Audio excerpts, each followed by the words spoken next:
pencak silat, ingat Syekh Alauddin. Semasa kecil saya ingin menjadi seorang guru. Saya tidak begitu suka berbual pasal Saya diri memang saya. seorang yang pendiam dan amat pemalu. Main goli, main Kampung captik. itu adalah Peluang untuk anak-anak Mampu muda. memikat dengan bahasa yang mudah. Projek Bual adalah hasil usaha-sama Projek Memori Singapura SMP di Lembaga Perpustakaan Negara untuk menjayakan ulang tahun Singapura yang ke-50. SMP adalah sebuah gerakan nasional yang bertujuan untuk merakam, dokumen dan memberi akses awam kepada detik-detik kenangan berharga yang berkaitan dengan Singapura. Kenangan-kenangan ini adalah ingatan rakyat Singapura secara individu dan juga pertubuhan, persatuan, syarikat-syarikat dan kumpulan-kumpulan tanah air. Selaras dengan kepentingan sosial yang lebih besar, Bual bertujuan untuk menjadi sumber maklumat yang sahih dan berguna kepada rakyat Singapura. Kami ingin orang ramai mempunyai akses kepada cerita-cerita unik anggota masyarakat Melayu Islam tempatan. Projek Bual memaparkan kejayaan dan mengakidkan rencana daripada individu-individu Melayu Islam yang telah membuat sumbangan penting dalam pembangunan Singapura. Personaliti-personaliti dikenal pasti atas dasar kepimpinan dan kejayaan dalam bidang masing-masing.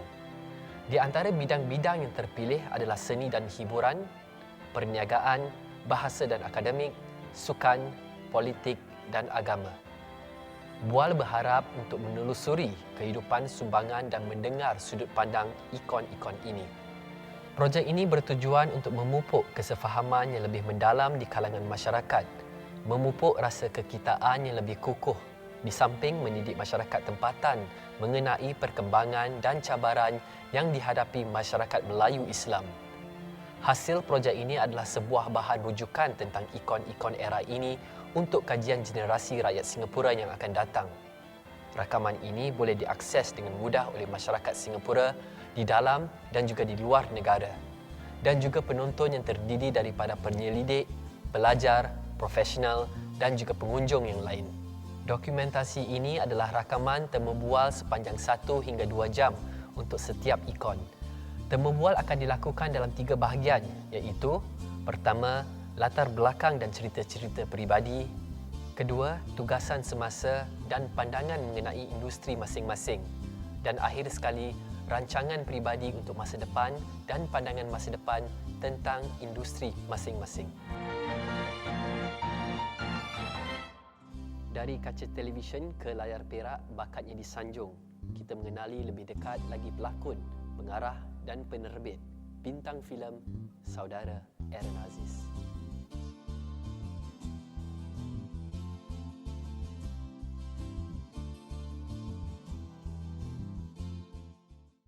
Yang pertama dan utama, terima kasih Saudara Aaron Aziz kerana sudi bersama kami pada hari ini dalam Projek Bual.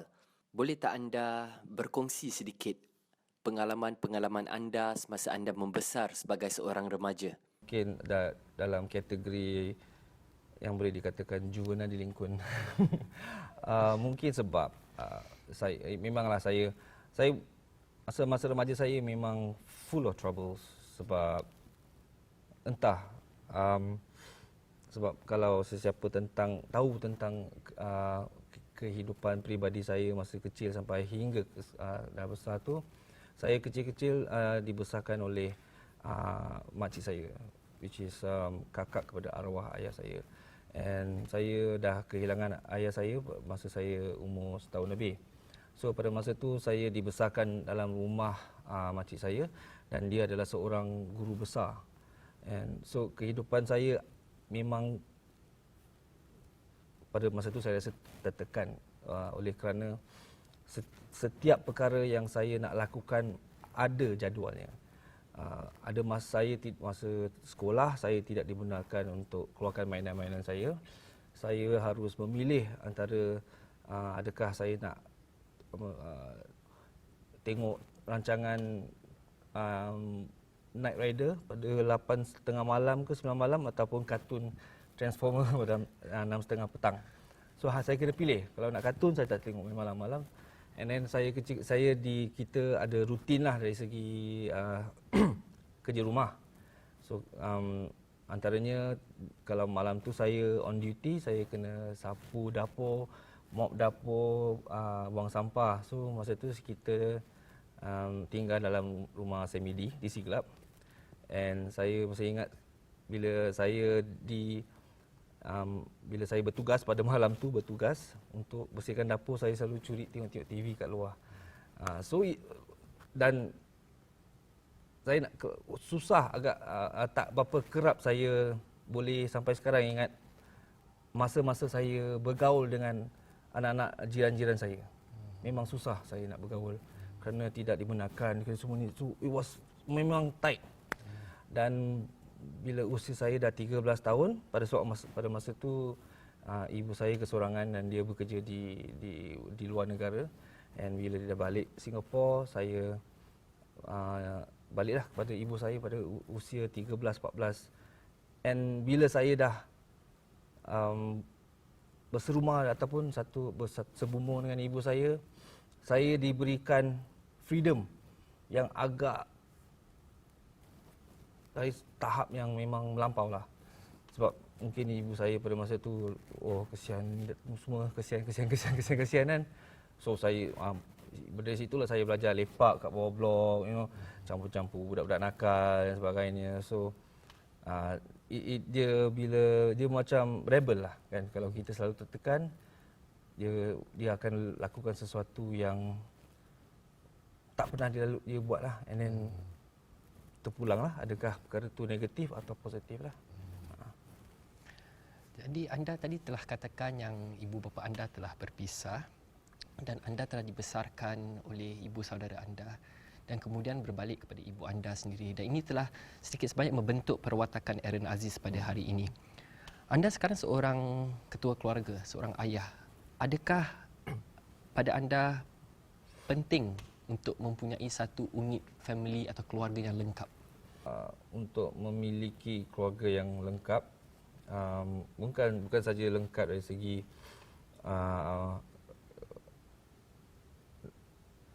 anak beranak tapi lengkap dengan segala-galanya lah, memang sangat-sangat penting.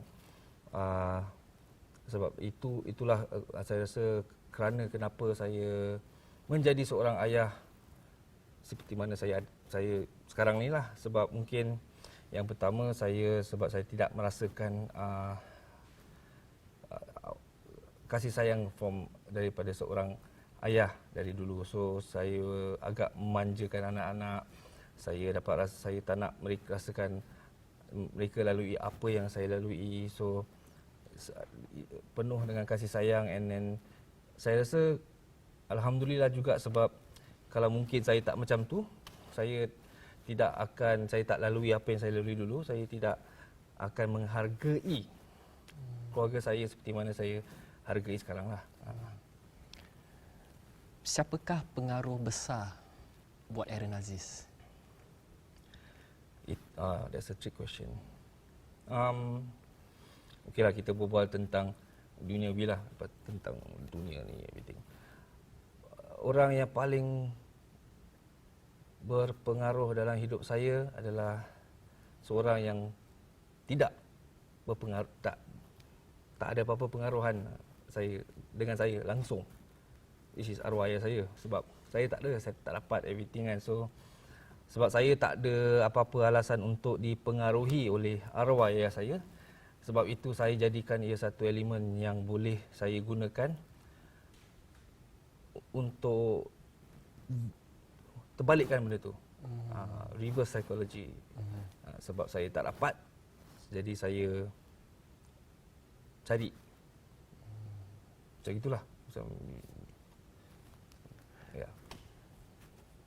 Ia amat ketara melalui media sosial yang anda mengutamakan tanggungjawab anda sebagai seorang ayah dan kesibukan anda dengan kerjaya anda sebagai seorang personaliti dunia hiburan.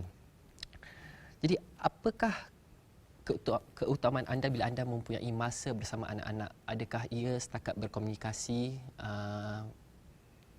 melakukan aktiviti ataupun keluar bersiar-siar misalnya? Semuanya. Memang sebab saya sibuk dengan kerjaya saya, lebih-lebih lagi pada permulaan saya mula bertapak di Malaysia. Setiap masa yang saya ada bersama anak-anak saya hingga ke hari ini adalah emas. Pada saya emas. Sebab bila saya fikir-fikir balik, bila saya dengar cerita ataupun lihat, dengar baca dalam surat khabar ataupun dengar berita dari internet, bila seorang ayah tu macam terlalu frust dengan kerja dan orang let go kepada anak-anak, pada saya itu tak eloklah, tak betul dan tak munasabah langsung. Sebab anak-anak ni dorang bukanlah nak emas. Mereka bukan meminta emas ataupun meminta kapal terbang. Mereka cuma meminta masa. Dan masa tu akan berlalu sekelip mata. So kalau kita, jangan pula kita menyesal in future. Sebab bila anak saya masa dia 2 tahun, 3 tahun, 4 tahun, dia are only 3 years old. Diorang akan berusia 3 tahun hanya sekali. Berusia 4 tahun hanya sekali. Berusia 5 tahun hanya sekali. Menjadi usia 5 tahun hanya sekali. So tak salah dan bukannya susah untuk kita bagi masa untuk anak-anak. Dan masanya contohnya saya menggambarkan apa yang saya nak katakan. Contohnya bila saya dah balik kerja, penat, buat beraksi, badan berlebam-lebam. Memang isteri saya pun tahu. Kalau saya dah penat macam tu, saya mesti dapatkan ataupun luangkan masa untuk diri saya sendiri, antara saya duduk di depan kaca TV dan hanya senyap. So, saya cuma nak kesunyian saja.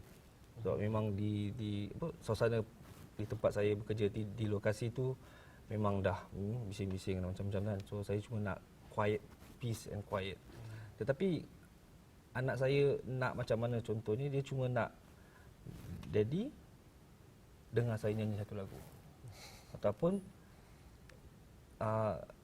Daddy lihat ni, this is what I learn in school, tarian. Itu je. Dia tak adalah suruh kita gendong, suruh lari atas bukit, turun bawah bukit. Nak tengok, berikan sekatah patah 2, wah cantik. Kita bagi je lah mereka pada 5 to 3 minutes. Perhatian ya. Dah. Jangan kasih sampai anak-anak, Daddy dah balik, turun bawah, wah kena marah, tidur menangis. Tak. Saya jenis, saya pantang-pantang larang saya, hanya isteri saya tahu. Yang pertama, jangan bagi anak-anak saya nangis bila saya nak keluar bekerja. Dan juga untuk Diana juga, jangan kalau keluar nak ke kerja, anak menangis kat pintu, jangan. Cari cara untuk divert attention dia ke apa-apa, baru you keluar. Jangan tinggalkan anak-anak kat pintu nangis-nangis, saya tak suka. Dan masa tidur, go to bed crying pun saya tak suka benda macam itu. So, yalah, that's little 2-3 minit je. You boleh lalukan buat filem-filem aksi 12 jam, 13 jam, apalah 4-5 minit dengan anak tu kan. So to me tak ada istilah yang senyap tolongnya, boleh tak. So sampai sekarang lah anak-anak saya tahu, tapi semakin lama semakin diorang dah besar, diorang dah matang, diorang tahu. Dan saya masih ingat satu peristiwa dulu. Saya masa tu on off lah, Singapore KL. And pada masa tu anak sulung saya 3 tahun ke 4 tahun lebih, dan saya baru dapat anak kedua saya, kecil lagi. Sudah dia dah sakit, saya harus mencari hospital untuk anak saya. Lepas tu anak lelaki saya yang paling sulung tu macam very difficult lah. Sampai sekarang saya ingat, saya tertangankan dia. Saya bukanlah kuat-kuat, tertangankan dia. Sampai sekarang saya menyesal. And sampai sekarang saya tak pernah letak tangan kepada anak-anak saya. So macam, kenapa I did that kan? Sebab dah lah, diorang baru sampai KL, dia nak cuma perhatian, tapi dapat itu. So itulah, saya memang jenis saya tak percaya dengan untuk kita mendisiplinkan anak-anak menggunakan tali pinggang ke rotan ke apa-apa tu mungkin dulu-dulu boleh, tapi sekarang saya rasa tak relevan. Kekata keluarga, apakah ertinya buat anda?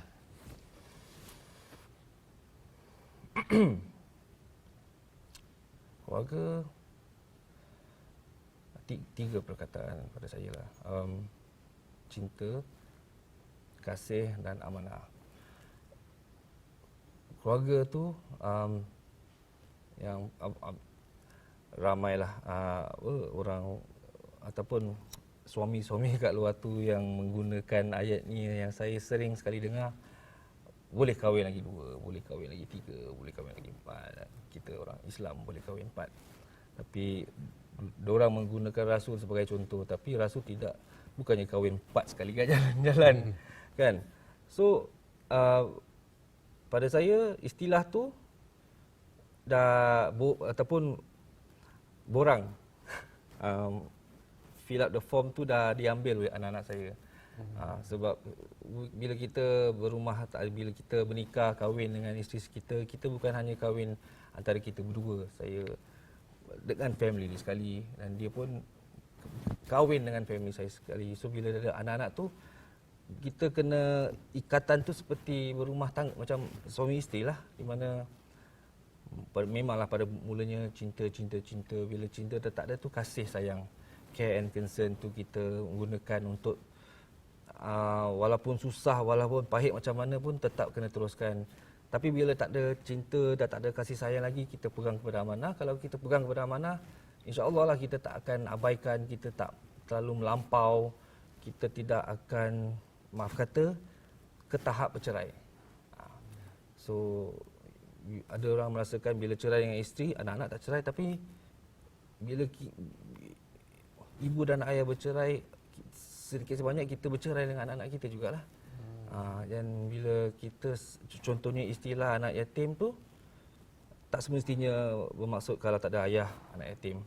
Kalau ibu ayah tak ada, anak yatim piatu. Tapi bila kalau sekiranya anak tu kekurangan kasih sayang pun boleh dikatakan yatim juga. Sebab kita tak bagi kepada dia kasih sayang, pelajaran, diyatimkan juga pun termasuklah istilah macam tu. So kalau kita pegang kepada 3 prinsip ni, insya-Allah kita akan buat apa-apa sajalah untuk family. Kerana itulah darah daging kita kan. Satu nasihat yang bernas Heron. Anda, soalan terakhir bagi segmen pertama ni. Anda sekarang berbastautin di Kuala Lumpur. Jadi bila anda pulang ke Singapura, di manakah anda akan membawa keluarga anda bersiar-siar? Oh, mana? Kalau saya bawa anak-anak balik Singapura, sebenarnya tak ada satu lokasi di mana saya boleh bawa diorang untuk bersiar-siar kecuali USS ataupun East Coast Park. Sebab anak-anak saya ada ruang mereka sendiri. Contohnya yang anak sulung saya akan ke rumah ibu saya, dia akan cari oma dia. Anak yang kedua, my daughter Dwi, dia akan ke abahnya, Pakcik Diana. Si kecil pula dia akan kepada, dia boleh dengan siapa. So sebab orang tahu kan, tinggal kat KL tu memang jauh dari family. Memang kita kat situ pun sebagai satu keluarga sebatang kara jugalah. Kita tak ada family support semua jauh-jauh. So saya faham kalau diorang ke Singapura nak tidur 2-3 malam kat rumah nenek dia, rumah mak saudara apa-apa. So itulah. Cuma saya balik ke sini cuma looking forward untuk bertemu dengan family, bertemu dengan kawan-kawan, rakan-rakan sekerja dan berjumpalah dengan orang Singapura yang lain. Macam tu. Terima kasih Aaron. Thank you.